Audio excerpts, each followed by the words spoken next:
Welcome to the ECR Retail Loss, Sell More and Lose Less podcast series. Retailers spend billions of dollars, euros on security guards in retail stores.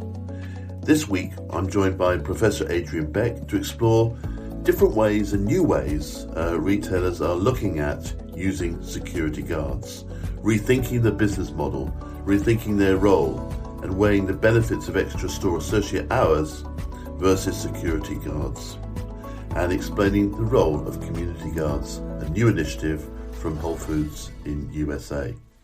Well, last week we had a session around security guarding and the guarding model itself. This has been around a few while. I think you did your first research on this, what, maybe a few years ago? A long time ago, you've been studying security guards. And I suppose over the last 5 years, we've seen the sort of perhaps the need for security guards grow as the external environments become a bit more challenging.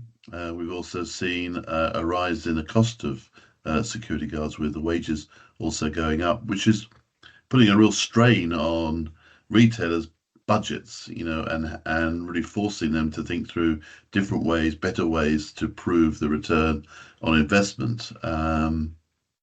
And help their board at least feel more comfortable that this is the best way to spend what could be hundreds of millions of dollars or euros for a particular retailer. So we had 3 different presentations, and then we had quite a bit of discussion. So I wonder what you sort of took away as some of the sort of key highlights, if you like, or learnings that retailers might want to think about as they look to innovate their own guarding model.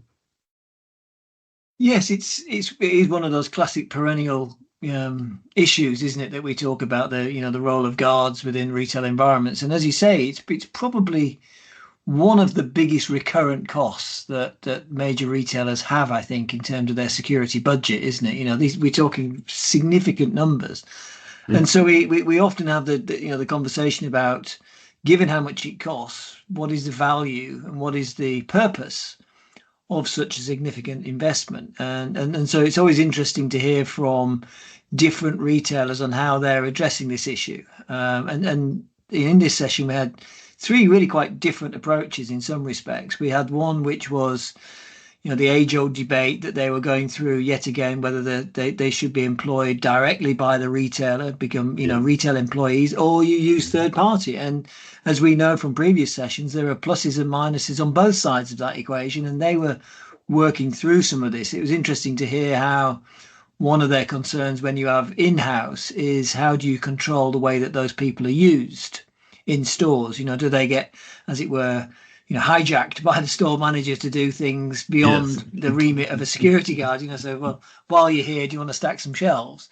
And also issues about intimidation as well, which was quite interesting, about how if you're employing somebody local, whether they can become intimidated by local crime groups who know who they are and know where they live, and whether that compromises their capability to deliver effective security. So there are lots of issues around the in-house versus contract, and I don't think we really came to a conclusion as to which one is best. I think it comes down to what's right for your organisation at that time, I think, and what you want them to do. Yeah, I mean, the retailer that spelled out did a really good job of spelling out the whole issue and the opportunity.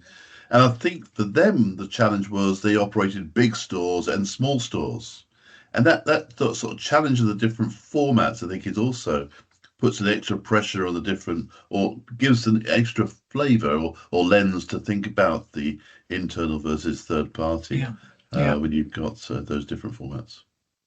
Yes, and then the other retailer, was very open, and it's great to when retailers are so frank about sharing information. They'd run a project on trying to understand what value that the guarding budget was bringing, and they ran a really nice experiment in that respect, where they provided additional guarding hours in, I think, as many as 50 stores, I think it was, to try out what happens if we double the amount of hours that we have around guarding, and then in the other stores they said, well, what happens if we just use the same budget but we increased the number of labor hours in those stores, but not guarding? So really interesting, compare and contrast between the two. And they measured it in terms of obviously the amount of loss that they experienced, through their stock adjustments, but also in terms of impact on sales as well, which is always often a very forgotten indicator that I think is terribly important in retailing. Yeah. And it was really quite striking, wasn't it, that they found that the bringing in spending the money on more guarding generated high levels of sales and lower levels of loss than if they just put it purely into store labor hours. So that was really quite an interesting and revealing finding. And we spent some time, didn't we, sort of trying to unpick that to understand why having extra guards would have an impact on sales, for instance. And we came to the view that what it meant was that it gave the existing store staff more time to restock the shelves, to make sure that there wasn't out of stocks, and that customers were getting, a better service in that respect, and therefore had this sort of knock-on effect, a consequential effect of the guards doing, the role of security and then taking it off the shoulders of the store teams. Yeah, who knew? Security guards grow sales, Yes. You think prices, bigger range, no, security guards grow sales. Yes. And it's important. Curious. And they were very open in saying it didn't happen in all the stores. Yes. In some stores it had no impact at all. And I think what they're now doing is trying to understand why some stores it has an impact and in other stores it doesn't. And that's always the case, isn't it? That there'll be local circumstances and other factors that need to be taken into play when rolling out these sorts of initiatives. And it may not be, certainly not a one size fits all, that's for sure, that really came out of that. But it was good to see them experimenting with different ways of using this budget. Well, I think it's interesting because often you speak to store managers, and this was a convenience store retailer, and you say to them, "What do you want to help your business grow?" and all, and they often say, "Well, more hours rather than security guards." And so this, I think, was really helpful for that particular business to have that conversation with the managers because it proved pretty solidly that the security guards covered the cost of the security guards themselves. Certainly, yeah. In some of the stores, yeah. Yeah, it wasn't so obvious in any of the stores that the more store hours led to a big enough increase in sales and reduction in loss to cover the costs. Yeah. So that was great. It was that was a really one. And then the third one, a fascinating case study from America. Of where one retailer, is really taking quite a radically different approach to thinking about how they use this resource of guarding, and it was an example of where they decided to really try and use it as a mechanism to connect more closely with their local community by, first of all, reaching out and employing people directly from the local communities around the stores to recruit their security staff from that community. But then also thinking through how that person can then really engage with that local community rather than just being seen as a reactive security person, but much more as almost like a reach out local social worker, to work with local groups to understand why they were coming into the store to steal, how they can maybe potentially divert some of these people into different, to getting help and support in different parts of communities. So a really radically different approach to understanding how you can think about securing your stores, but by really bringing the local community, as it were, into the store and connecting it with local people and using local people to try and deliver this resource. And fascinating case study. How easy that is to replicate in other places, I think, was a big challenge for everybody who was listening. But clearly, this retailer had invested very heavily in this, and for them, it seemed to be delivering some really quite good results. Yeah, no, I think every store. Clearly has a community. Most places we go around the world, and they have a community outreach program per store. But I've not seen it used in such a way that we saw it being used in. And it's the contrast between these stores before. They used to have armed police officers in the stores as their security guards, in uniform. And whilst these community guards pushed for peace, I think they were called. Yeah. They had a kind of a uniform. They certainly didn't have guns, which we wouldn't expect in the UK. But it just shows the difference in approach, and I think it's clearly paying out quite a few dividends for them. They were, the team presenting were very proud of the results, and rightly so. Yes, and they were.